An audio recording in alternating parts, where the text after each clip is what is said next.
শিল্পী। তো আমার তরফ থেকে যদি কোনো ভুল আমরা উপভোগ করছি, আমাদের যেটা আমরা নিজেরা ভাই বোন থেকে যেটা আমরা করতে পারিনি, আপনারা সেটা আয়োজন করছেন। এর জন্য আমি আমার তরফ থেকে ধন্যবাদ এবং আমার ভাইয়ের তরফ থেকে ধন্যবাদ।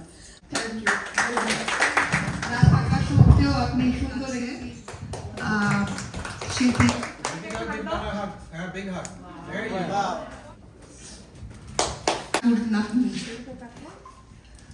অঙ্কিতা, অনেক ধন্যবাদ দেবস্মিতা। তাকে দেখলাম যে আমার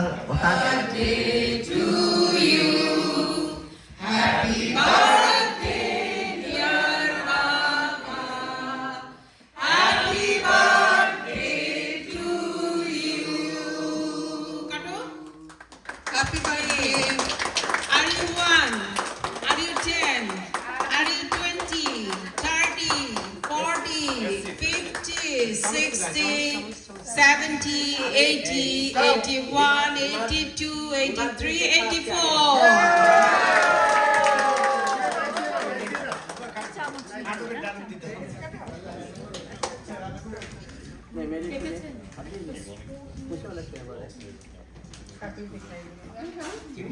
আমি তো বাসায় নিয়ে খাবার সবাই সবাই আসেন।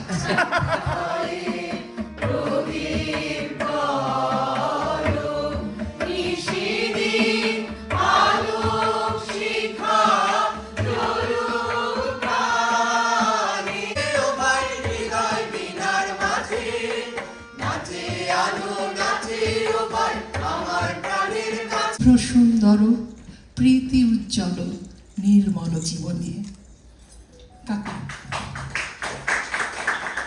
আমরা জানি যে আপনি অনেক বছর আপনি অনেককে গান শিখিয়েছেন, বাজনা শিখিয়েছেন, কিন্তু তার সেই প্রশ্নগুলোর আগে আমি যেতে চাই আপনার জন্ম হয়েছে 1942 সালে 5ই জুলাই। তো আমার মনে হয় সেটা কি বার ছিল সেটা আমার জানা নেই, সেটা আপনি বলতে পারবেন? আমি বলতে পারবো না। আচ্ছা, যাই কারণ আমার বাবার ডায়েরিতে লেখা থাকতো আমাদের জন্ম। আসলে ঈশ্বরের সব দিনই সুন্দর, যে কোনো দিনেই মানুষ জন্ম নিতে পারে, কাজে শুভ। আমরা এখন শুনতে চাই যে কাকুর জন্ম হয়েছে একটি গ্রামে, তো সেই গ্রামের যে ছোটবেলায় উনি হেসে খেলে বেড়াতেন সেইটুকু অল্প করে আমরা আগে শুনবো, তারপরে আমি জীবনের অন্য তাহলে তো আমরা আরো সৌভাগ্যবান যে আমরা আজকে 5ই জুলাই রবিবার, দারুণ সুন্দর একটি দিন। কাকু, আপনার ছোটবেলার কথা আমরা একটু যদি শুনতে পারি।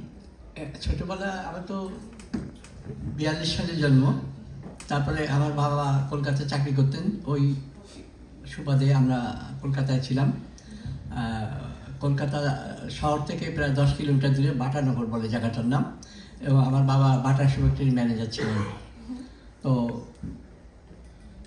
1950 সালে একটা সাম্প্রদায়িক দাঙ্গা হয় ওখানে। তো আমার বাবারই বন্ধু, আমরা সুভাষ কাকা বলতাম ওনাকে।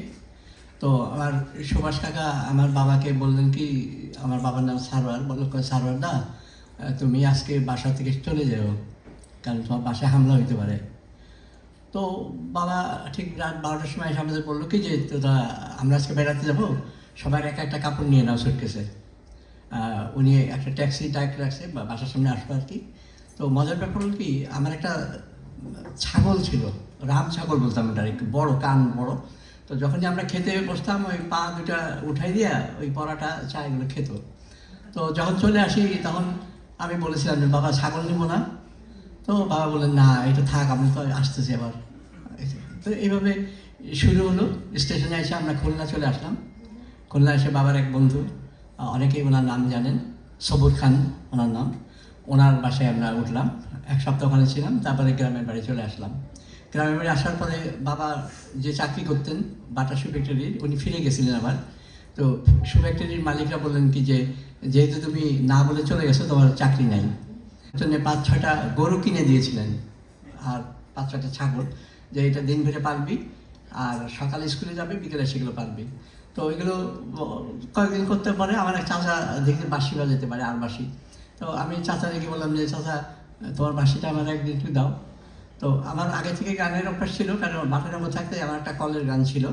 তো সেই সকালবেলা বাবা অফিসে গেলে এই কলের গানটা বারান্দায় না আমি এবং আমার ছোটো বোনের মেয়ে আছে সীমা, আমার ছোটো বোন ছায়া মারা গেছে, ছায়া আর ছায়ার একটা বান্ধবী, এই তিনজনে মিলে আমরা বারান্দায় বসে কলের গান শুনতাম আর কি। তো ওই তখন থেকে সঙ্গীতের একটা ইয়ে ছিল, টান। তো এইভাবে চলে আসলাম 50-এ দেশের বাড়ি আসার পরে ওই গরু চালানো, স্কুলে যাওয়া, আর চাচারে বললাম যে তোমার বাঁশিটা একটু দাও, আমি বাজাই। তো তখন তোমরা যারা এখন ছোটো জানবে না, বুনাই বিবি এইসব যাত্রা গান চলতে হবে। তো ওই সব সুর আমি বাঁশিতে তোলা শুরু করলাম। তো 15-16 দিন পরে আমার চাচা বললো কি যে আমার ডাক্তার মানি বলে, মানুষ তোর সামনে তো আর বাজাইতে আমি সাহস পাই না, তুই তো সুরগুলো ভালোই বাজাস, তো তুই এখন থেকে বাজা, আমি আর বাজাবো না। তো ওই তারপরে বাঁশি বাজানো শুরু করলাম। এবং আমার ছোটোবেলায় রিউমেটিক ফিভার হলো, পেটের পরে আমি একটু সুস্থ হলাম। তো বাঁশি যখন ছেড়ে দিতে হলো তখন আমি ওই গিটার শুরু করলাম আর কি। ঘুম থেকে উঠে দেখি আমাদের বাসায় নতুন মানুষ। উনি তো মা আমার বড় ভাবিনি জিজ্ঞেস করলাম, ভাবি কে উনি? রাত্রেবেলা মনে হয় 12টা-1টায় চুপ করে আসছেন আর কি। তখন বড় ভাবি বলে কি, এটা মানিক বিয়ে করে চুপ করে পালায় নিয়ে আসে রয়েছে, তোমরা জানো না। হ্যাঁ, একটা আমার ছোট ভাবির একটা মনে আছে, একটা লাল কটন শাড়ি ছিল, আর চুল ছিল অনেক ঘন, দেখতে সুন্দরী। হ্যাঁ, তো আমরা না ভয়টা আর কিছু বলি নাই। তো আমার মেমোরিতে ওইটা আছে যে সকালবেলা উঠে দেখি আমাদের বাসায় নতুন মানুষ, তো এটা উনি বিয়ে করে নিয়ে আসছিলেন। যদি স্বরলিপি করেন তাহলে ভালো হয়। তো আমি তো সব গানের সুরকার গীতিকারের আমি নামভাবে জানি না, তো আপনি যদি সহযোগিতা করেন তাহলে হবে। তো আমাকে নিয়ে উনি শিল্পকলায় চলে গেলেন। শহীদুল ইসলাম ভদ্রলোক ছিলেন, স্বাধীনভাবে বেতারে, উনি একজন গীতিকার। যে শহীদুল ইসলাম ওই গানটা লিখেছিলেন, ওই বিজয় নিশান উঠছে, উনি এই গানটা লিখেছিলেন। তো উনি আমাকে বেশ গানের কিছু কথা, শুদ্ধ কথা এবং গীতিকার সুরকারের নাম লিখে দিলেন। তো আমার প্রায় ওখানে 14টা গানের স্বরলিপি বেরিয়েছিল মুক্তিযুদ্ধ চলাকালীন সময় গানের। পূর্ব দিগন্তে সূর্য উঠছে, মনে একটি ফুলকে বাঁচাবো, বললে আপনি বলেন তো কে কি করে দেখে নেবো। তারপরে আমি সাহস পেলাম। তো এইভাবে আস্তে আস্তে আমার সিডি বের হওয়া শুরু, সিডি তো ক্যাসেট বেরোনো। আমি 85 থেকে 1995 পর্যন্ত 10 বছর আমি বই মেলায় বাংলা একাডেমিতে স্টল নিয়েছিলাম।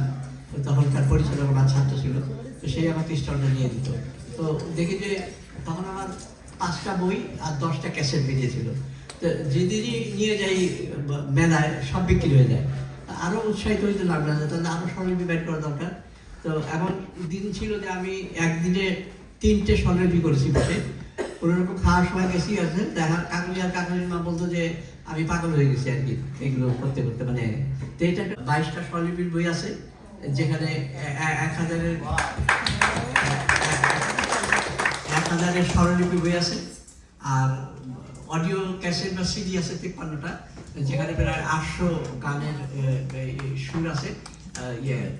এই তো মানে বুঝে না, তাহলে কিভাবে করা যায়। আপনার সঙ্গে আমরা পরে যে আয়োজনে যাবো, তার আগে আমি কাকুকে বলতে চাই যে আজকে অনুভূতিটা জানতে চাই, তারপর আমরা। এবং তোমরা ভুলে যাও না, যদি আল্লাহ সামনে বছরও বাঁচিয়ে রাখে, তোমরা এইভাবে আয়োজন করো।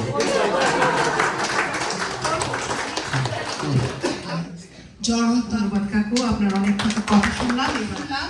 এবার যারা আমরা অনেক কিছু জানলাম, আমরা কাকুর যে মূল বুলবুল একাডেমিতে তবলা শিক্ষক ছিল, বৈশন ওস্তাদ যে একটা অল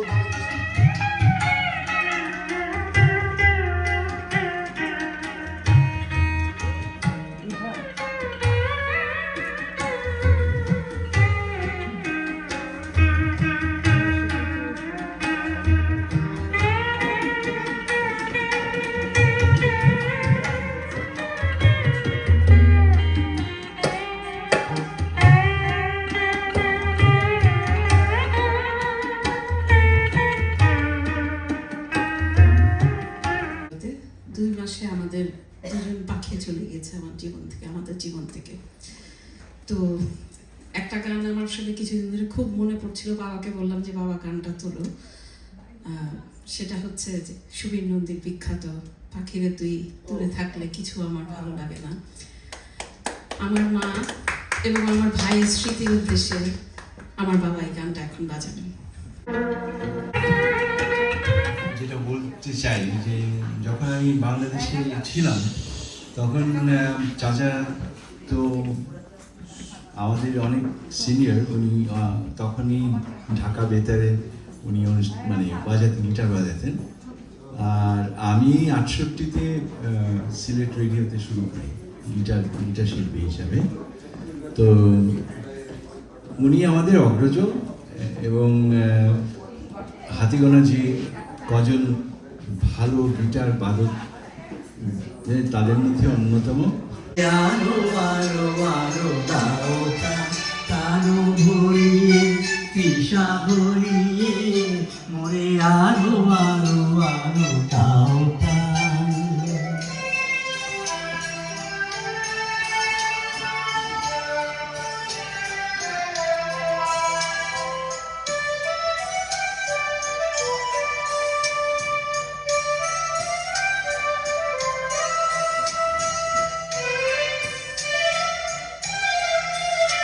আরো আলো আরো আলো এই নয়নে প্রভু ঢালো, আরো আলো আরো আলো এই নয়নে প্রভু ঢালো, সুরে সুরে বাঁশি পুরে তুমি আরো আরো আরো দাও তান মোরে আরো আরো আরো দাও প্রাণ, তানো ভরিয়ে তৃষা হরিয়ে মোরে আরো আরো আরো দাও প্রাণ।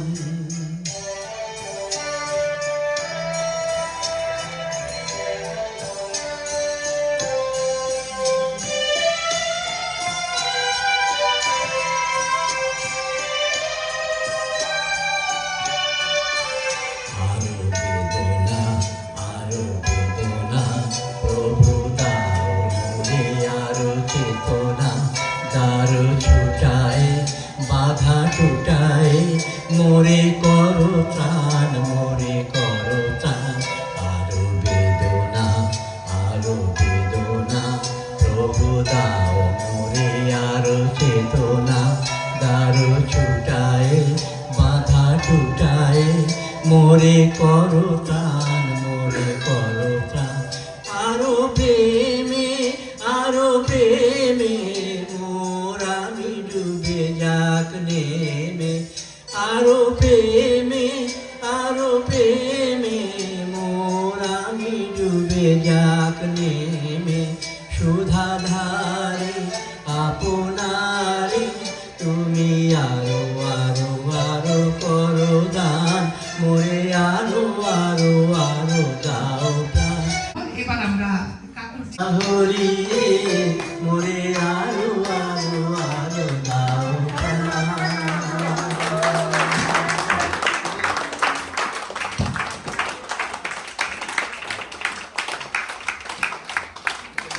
মাথা বেশি হয়ে গেছে।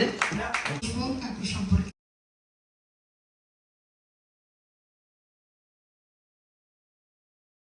Climate Channel, a Canadian public service television. Watch, like, follow.